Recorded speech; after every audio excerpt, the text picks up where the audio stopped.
Apakah Tuhan ketika dakwahnya itu minta upah, minta bayaran, atau bagaimana? Tiga utusan tersebut saya mah dakwah nggak pakai DP, bahkan nggak diamplopin juga saya ikhlas itu, sebab saya mah diperintah oleh Kanjeng Nabi Isa untuk mengajar iman dakwah kepada Allah dan tidak minta upah sedikit pun. Demi Allah kami nggak minta upah sedikit.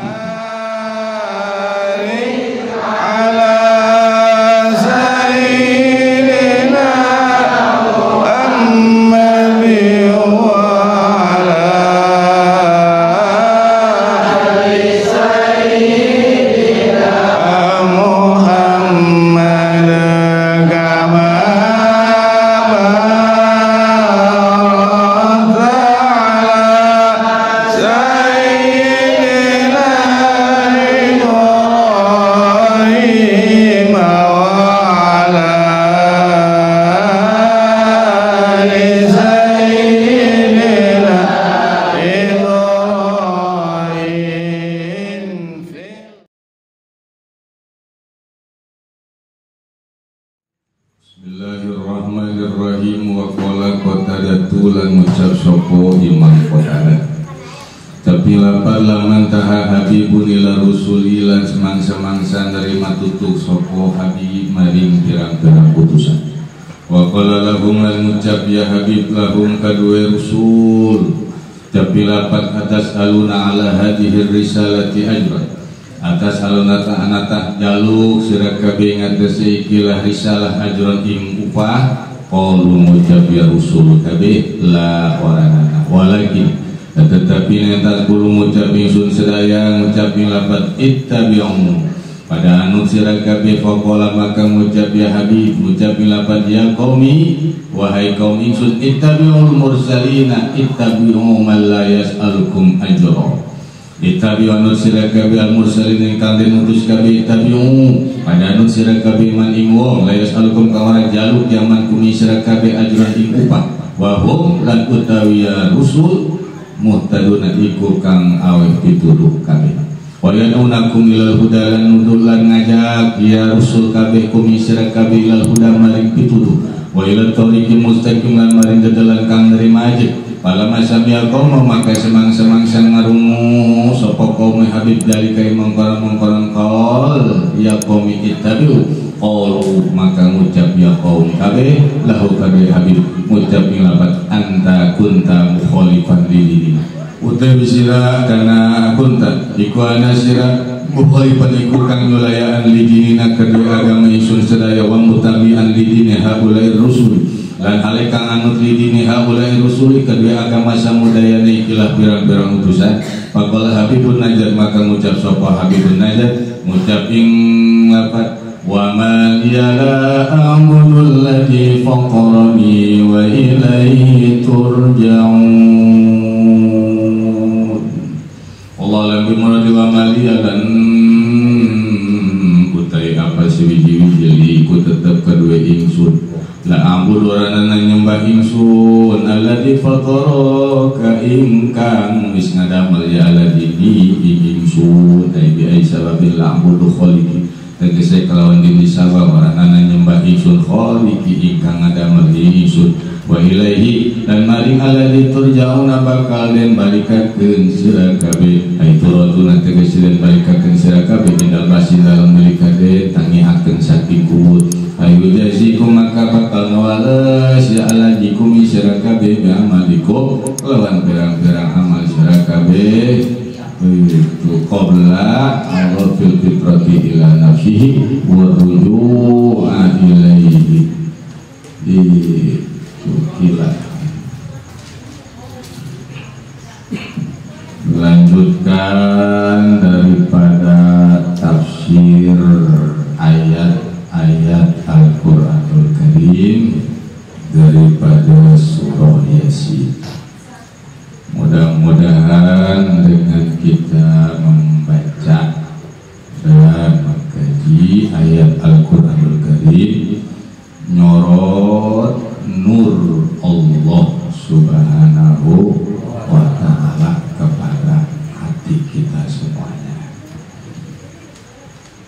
Jadi masih menceritakan tentang utusan-utusan daripada Kanjeng Nabi Isa alaihi salam.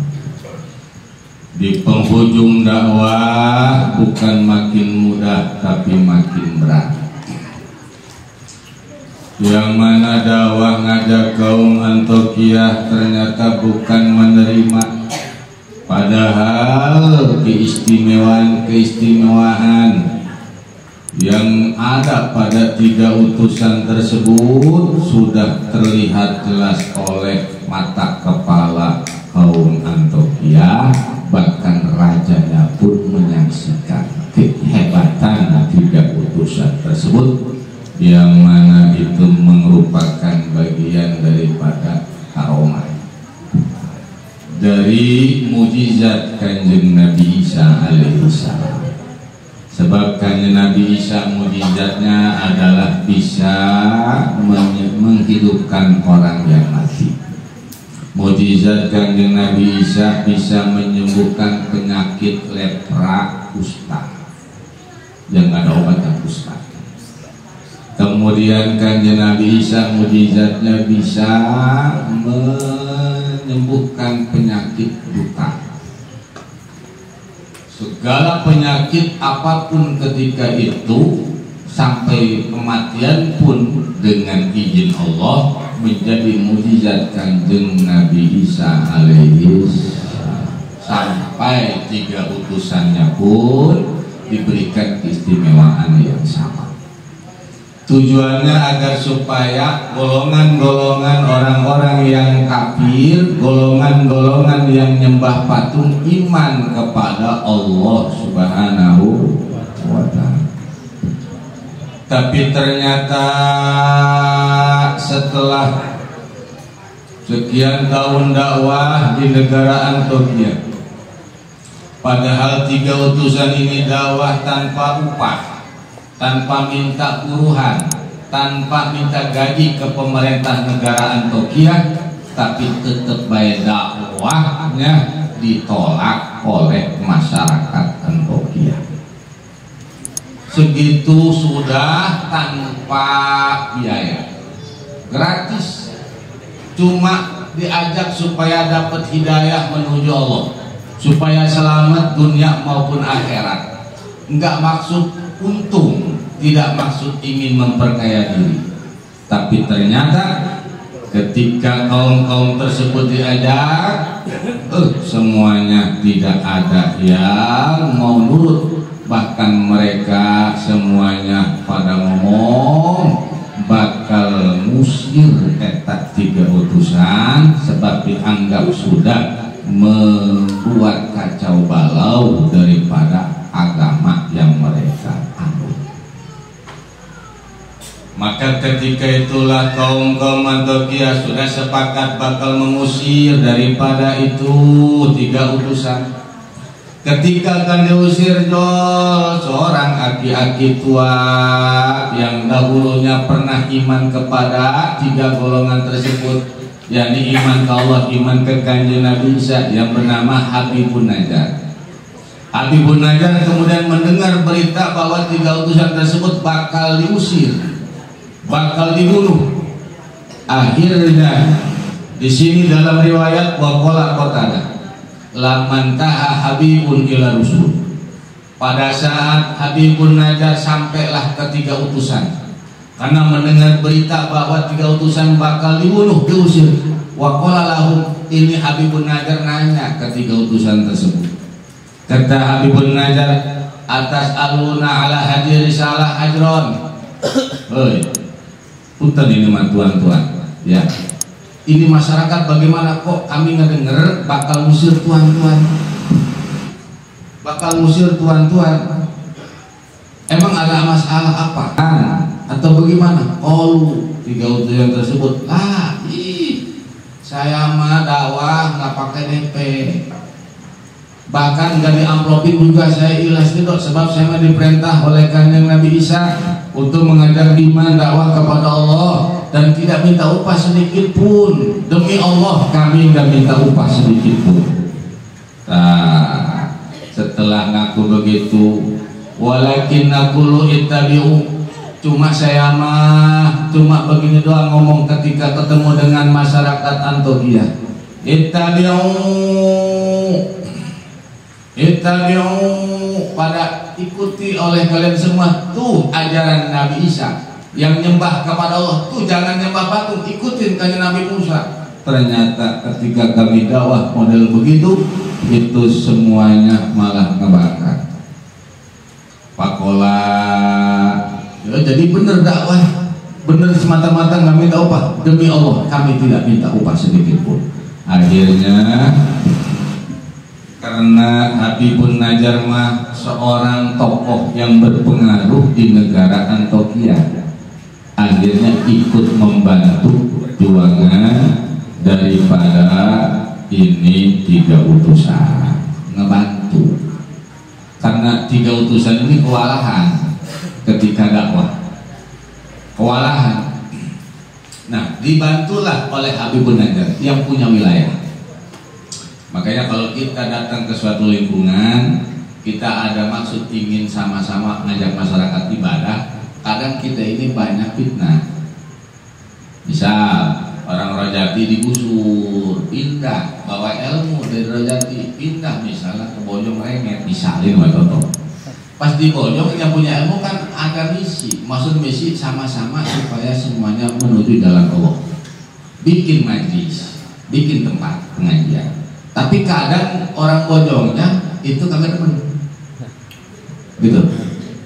Kata orang Bojong, orang mana itu? Rojati, belum punya asa. Punya apa itu bikin majlis segala macam. Padahal dia bikin majlis sekali minta ke orang Bojong, enggak. Bikin pesantren enggak minta ke orang Bojongnya. Tapi herannya orang Bojong pada enggak gedegin dia. Dakwah terus bikin pengajian. Mulai ada anak-anak yang ngaji mas 1212, tapi yang enggak ngaji lebih banyak dari yang ngaji. Yang ngomongin padat gitu.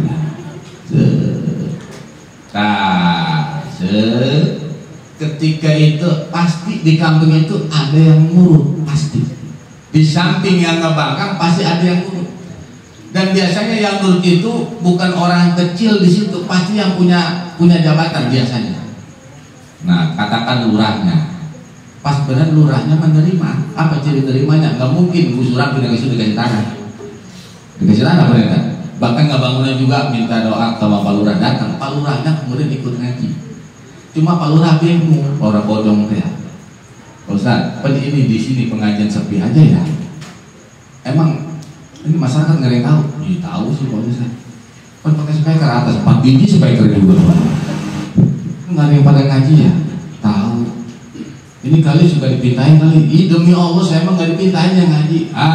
Kalau begitu udah tenang. Saya yang bakal keliling masyarakat untuk ngajak ngegegerek masyarakat ngaji. Tak bakal ada begitunya kalau yang niat ngajarnya benar. Tapi kalau niat ngajar emang nyari duit, gak bakal ada yang mau. Nah, sebagaimana itu 3 utusan ini dakwah di Antioquia susah Pak. Yang iman itu cuma Habibun Najjar dan sebagian orang gak banyak.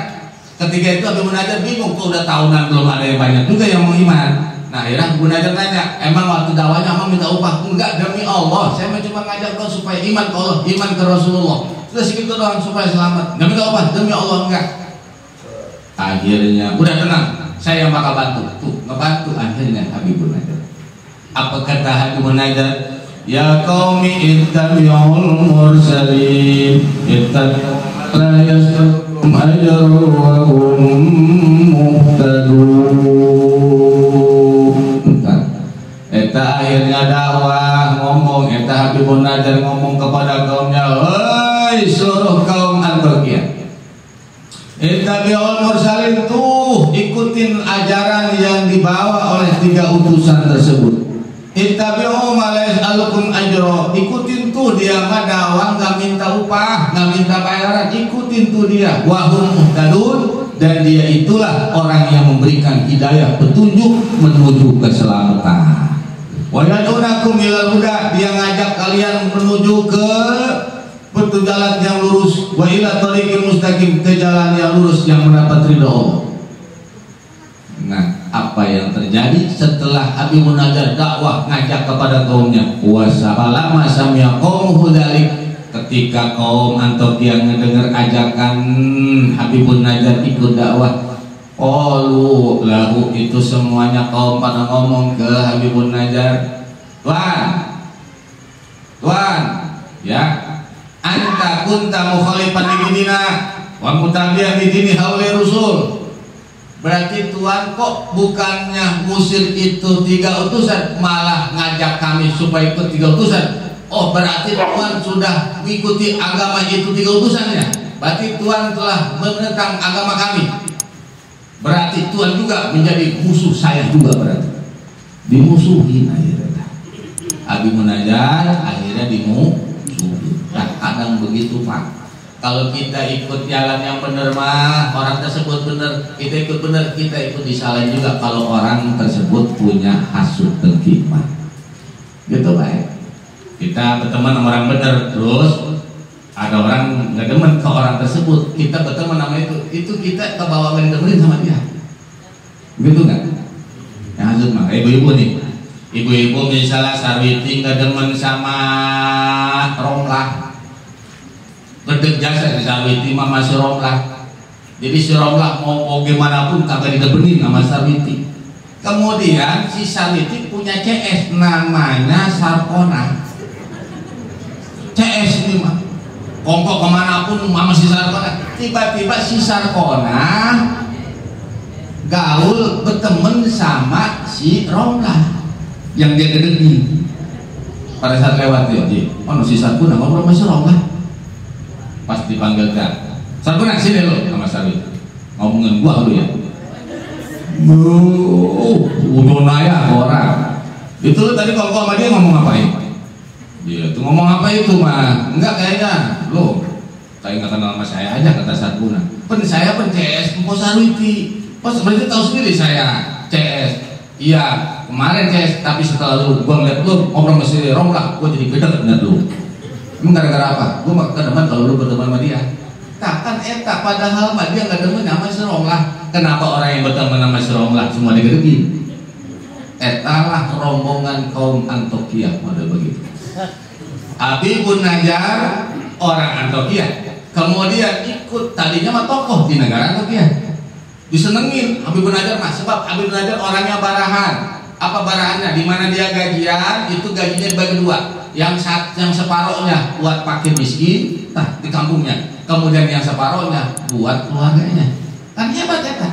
Tapi ketika bicara iman kepada Kanjeng Nabi Isa, iman ke Allah bertentangan dengan apa yang mereka anut, pahamin tentang akidahnya. Akhirnya ini Habibun Najjar pun ikut dimusuhi.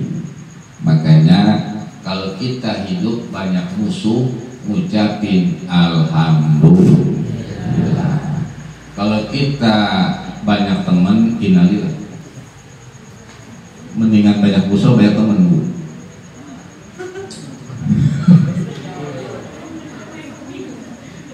Wudu banyak temen, tapi kalau dimusuhin, alhamdulillah. Biasanya yang dimusuhin mah bener. Biasanya yang dimusuhin bener. Kalau yang ngemusuhin kagak bener. Tinggal tanya awak kita, ini golongan kita, golongan yang suka ngemusuhin apa dimusuhin. Kalau kita golongan yang suka ngemusuhin, berarti kita kagak bener. Tapi kalau kita sering dimusuhin sama orang, berarti kita bener. Dengan syarat kita juga enggak ngemusuhin orang yang ngemusuhin kita. Kalau sama-sama ngemusuhin, Sarwiti ngemusuhin kita, ngemusuhin si Romlah juga ngemusuhin Sarwiti, dua-duanya neraka. Kata si Romlah, rasa si monyet. Kata si Sarwiti, ngomong apa lo? Lu, udah anak, monyet, udah anak, udah anjing lu. Eta mah berarti dua-duanya neraka. Makanya kalau dibilang monyet, alhamdulillah. Kita lagi belanja ke warung, tetangga kuat, ada monyet lewat. kedengaran sama kuping dia, alhamdulillah, salah lihat. Salah lihat. Berarti penglihatan dia monyet mulu baru.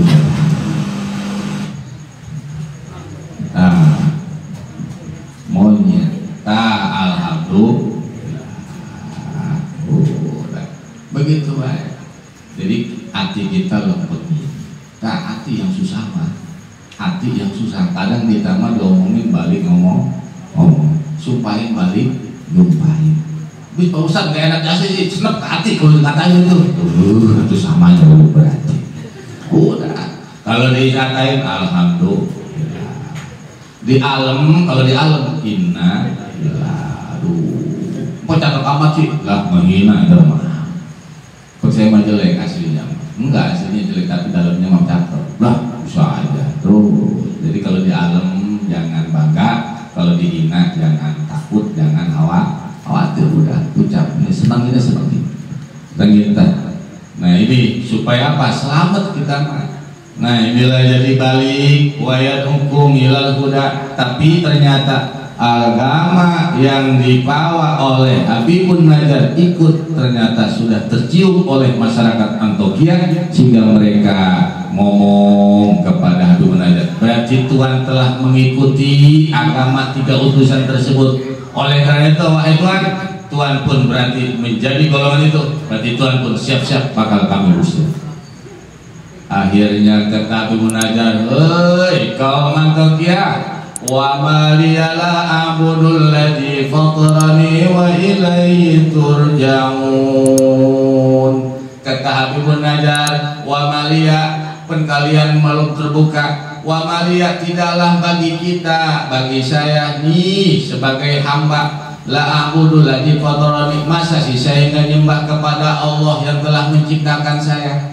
Allah menciptakan saya, bukan saya dan kalian juga diciptakan oleh Allah, dan saya nyembah kepada Allah. Atau sudah kekuduannya saya nyembah. Wa malia la a'budu ladzi fatarani, ai bisababil la a'budu qaliki. Jadi sebab apa kalau sekiranya saya nyembah kepada Allah dan kalau saya tidak menyembah kepada Allah, terus ini saya sebagai apa? Sedangkan wa ilaihi turja'un, hanya kepada Allah kita semuanya, kalian semua bakal dikembalikan. Saya bakal mati, kalian juga bakal mati. Kita semua matinya bakal kembali kepada yang telah menciptakan kita, yaitu Allah, Tuhan saya, Tuhan yang Nabi Isa, dan Tuhan kalian semua. Kalau kalian semuanya iman kepada Allah. Dan saya ngajak bukan agama abal-abal, tapi inilah agama tauhid, agama yang lurus, siratul mustaqim, agama yang mendapatkan ridha Allah Subhanahu wa taala.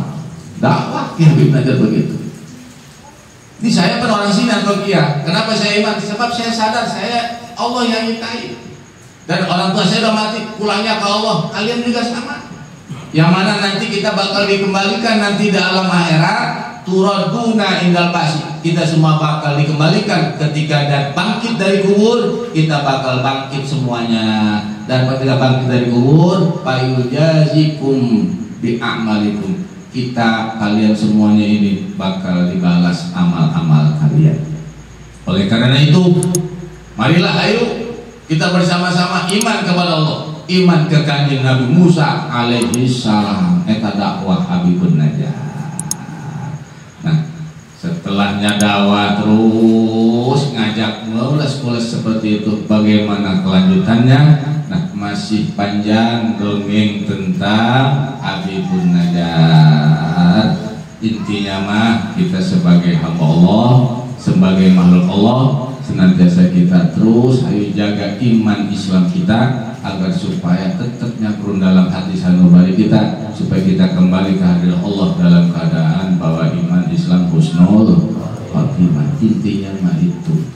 Kenapa demikian? Sebab kita mah manusia, la haula wala quwata illa billah. Tanpa ada daya dan upaya, semuanya kekuatan milik Allah. Daya kekuatan milik Allah. Kita enggak punya apa-apa. Kalaupun kita punya harta, hartanya titipan dari Allah.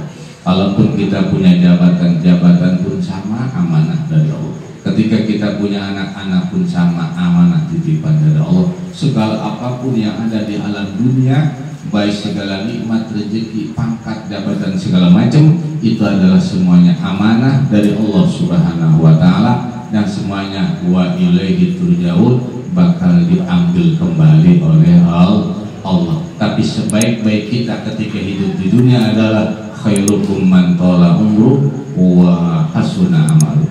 Orang yang umurnya panjang, amalnya bagus. Yang panjang umurnya, amalnya bagus. Wasarukum, dan seburuk-buruk kalian katakannya Nabi, mantola umurnya panjang, wasa'a amaluk, tapi amalnya buruk. Naudzubillah min dzalik. Makanya mudah-mudahan kita dijaga oleh Allah, terus diberikan istiqomahan untuk melaksanakan taat ibadah kepada Allah Subhanahu wa taala.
Saya